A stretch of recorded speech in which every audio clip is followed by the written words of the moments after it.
Hi, I'm Mark from L&M Small Engine. Today we're working on a Craftsman push mower, the self-propelled one. It has a Briggs & Stratton 6.0 gross horsepower engine on it. A little background story on this: they used this for years. Then last year they wanted to buy one of them, buy a new mower from a big box store. 5, 6 years ago you could buy them mowers for like $99. Now they're like over $200. He bought one last fall.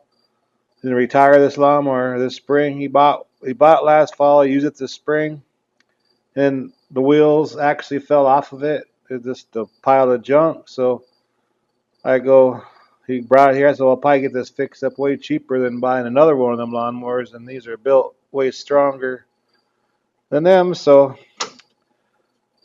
we're gonna fix it up. We have to replace the cable for the self-propelled. We have to replace the cable, the flywheel brake cable. And it's missing the bolt on the muffler. It's been sitting a while, so we're going to clean out the carburetor and everything. So hope you enjoy the video. Hey, the first thing I'm going to do, I'm going to take this bolt out here, make sure that bolt didn't break, is still stuck in the block. And we'll find a new bolt for that. Just start in one spot, and I guess just work around the whole thing until we get everything done. I ordered the cables for it the other day. When this came in, I got the new cables. So I figured today'd be a good day to get her done. Got this little safety lock on there.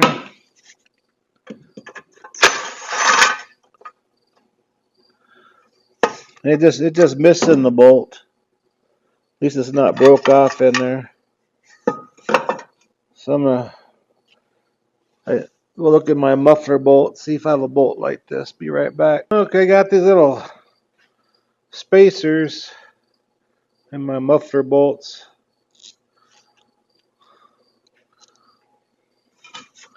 And the gasket's still on there.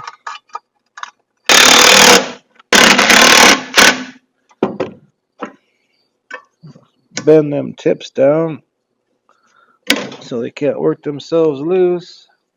Now I guess we can put the cables on next.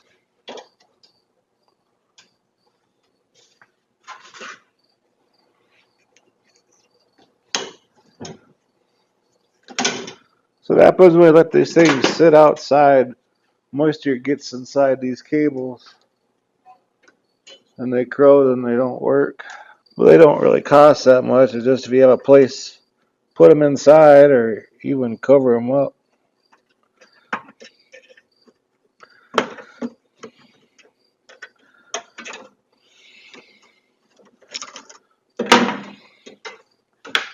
And that's the flywheel brake cable one. What's good on these cables, if you do a lot of carburetor work and stuff, these cables are perfect for clearing out jets and stuff like that. Just take your end, cut it off, and unwind these, and these are perfect for clearing out jets and stuff.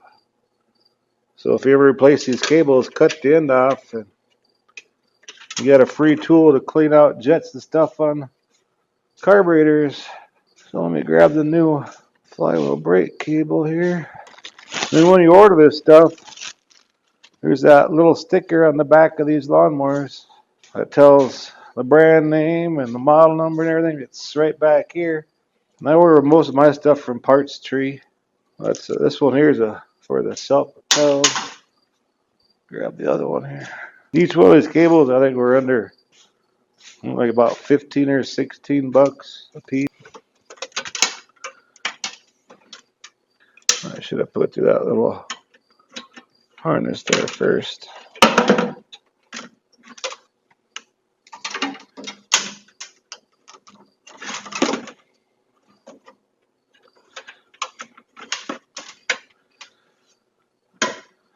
You just push it in there till it locks. Just like that. Now we got a good cable for the flywheel brake cable. Now let's take off the one for the self-propelled. And we need like a 5/16.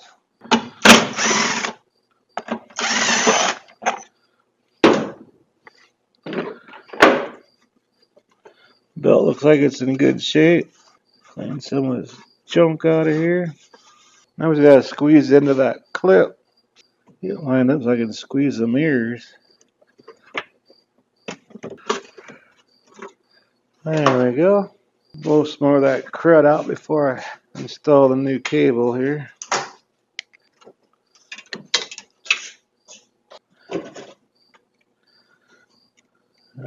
Hook the spring up.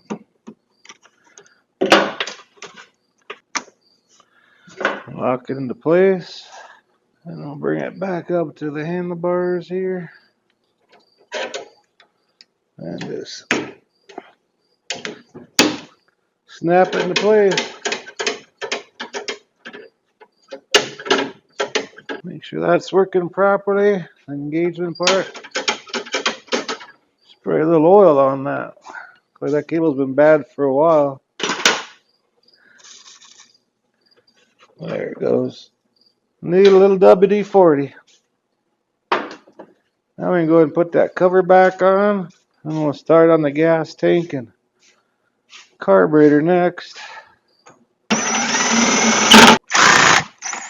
No air filter. That's not good. I hope it didn't run it without a air filter. I had to pop that plug out. Check out that plug.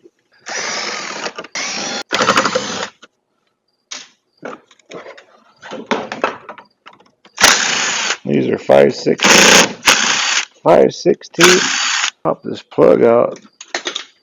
That would suck. Put all the cables and everything on and find out the motor's scored. No, it actually is burning pretty good. They must have took it out. But we're going to put a new one in there. RJ19LM, gap at around 30. Alright, let's pop that carburetor off. I don't know if there's even any gas in the gas tank. I'll take a cup over just in case there's some gas in there. We can take the hose clamp off and rock your fuel line back and forth 2 times. And a little fuel in there. And it's old and it stinks. There ain't that much in there though. Let's go ahead and pop that carburetor off while it's draining. That takes a 3/8. There's 2 bolts to hold that on.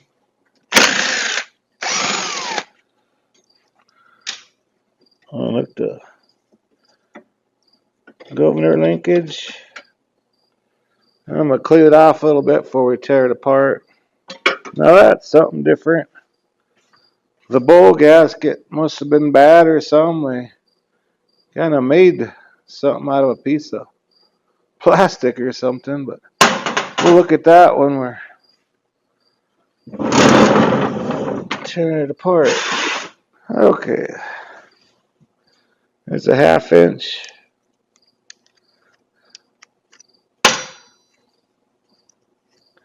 And this bolt's just not just a bolt, it's the main jet too.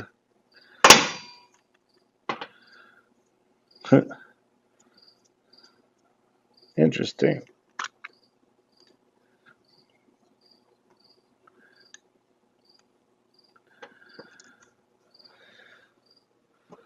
Okay, right, and here's a seat for the needles. Kind of go, it's a rubber piece, kind of go in there and push it in there and take an air hose and blow in there and it'll shoot it right out. Alright. Take the jet, put it in the bowl, go and stick it in the ultrasonic cleaner. Okay, got our bowl and a carburetor. We'll probably do 25 minutes. And when that's done, we'll put the carburetor back together again. In the meantime, I'm going to vacuum out the oil and put new oil in there. It's nice, clean oil, but it's a couple years old. If you like these vacuum pumps, you can get them on eBay or Amazon. They don't even really cost that much. You can even get air-powered ones. Okay, it takes 16 ounces of straight SAE 30 motor oil on these Briggs. I'll pour 16 ounces in my cup here. There we got fresh oil in there. And we got the gas drained out of the tank. So I'm going to go ahead and blow out all the excess gas or dirt or water that's in the tank. Get that all cleaned out real quick. And there we go. Now we gotta wait for the carburetor now. Okay, we just got the carburetor out of the ultrasonic cleaner. Now we're gonna put her back together again. I use a special drill bit. It's a 3/16. It's nice and flat with no burrs on it. I use that to put the new seat in. This is like a universal kit. It fits a bunch of different Briggs and Stratton engines. Okay, when you install this new seat, there's a rigid side and the smooth side. The rigid side goes in first, so the smooth side is facing you.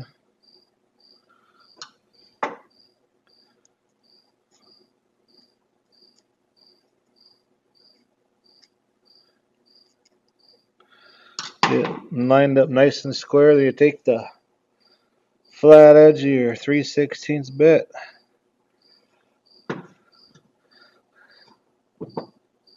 You gotta press it in there because towards the bottom it's kind of like tapered, so this thing will sit in there tight. Just like that. Then just take your air hose and blow in there to get any debris off of there. So it seats it good. And grab our new bowl gasket.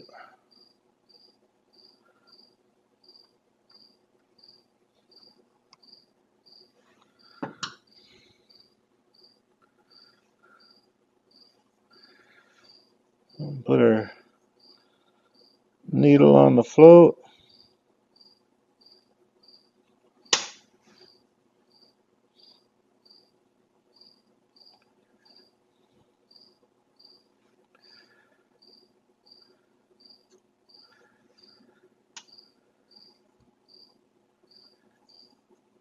Put our pin in.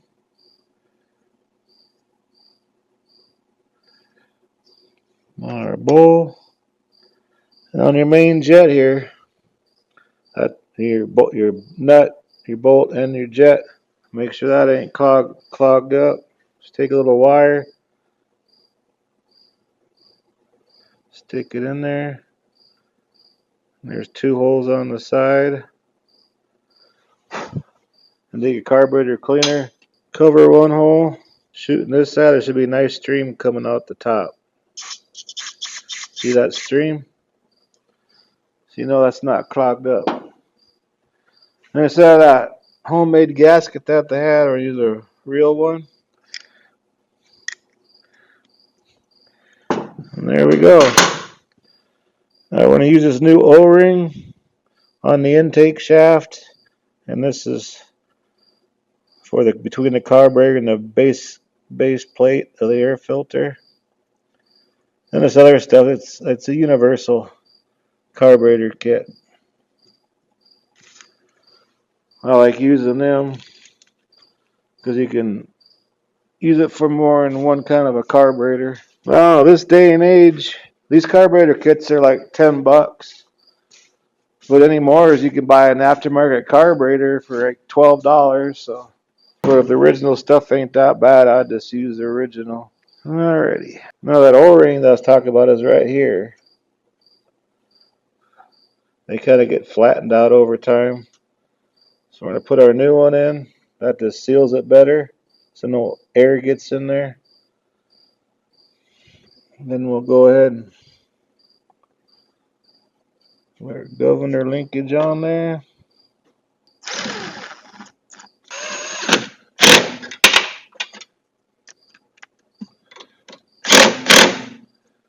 There we go. Put our fuel line on.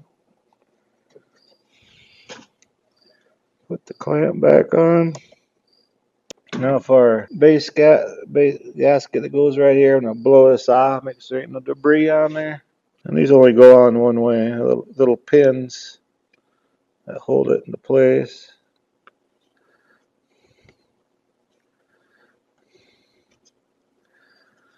like that. And this breather tube goes in that little nipple right there. So I get these started with this drill, then I'm going to hand tighten with a nut driver. You don't want to over tighten these because you warp that plastic around the carburetor, then when you push primer bulb, gas won't come into the carburetor. So we'll just make them nice and snug.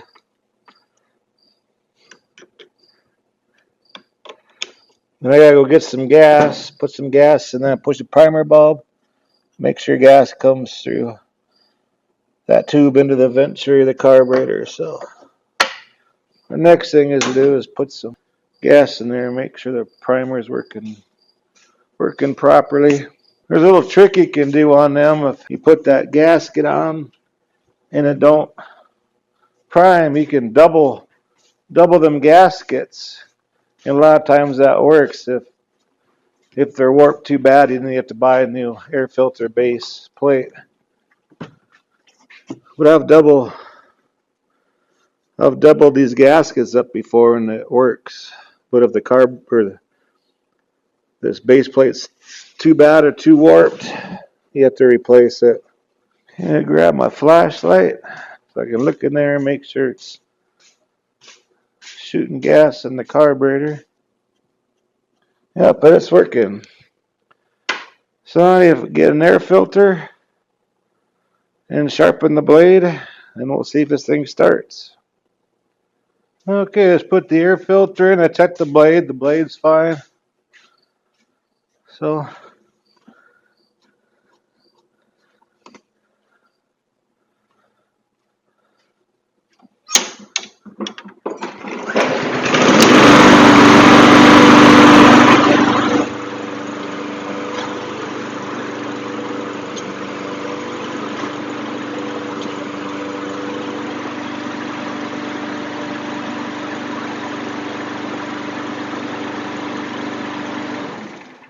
well, it runs like new again, and this mower is built a lot better than them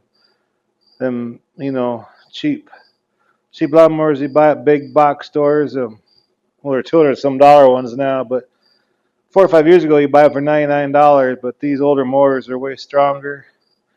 Anyway, I hope this video helps you out. I appreciate you watching. If you like my videos, please press the like button and please subscribe. And you guys have a good afternoon.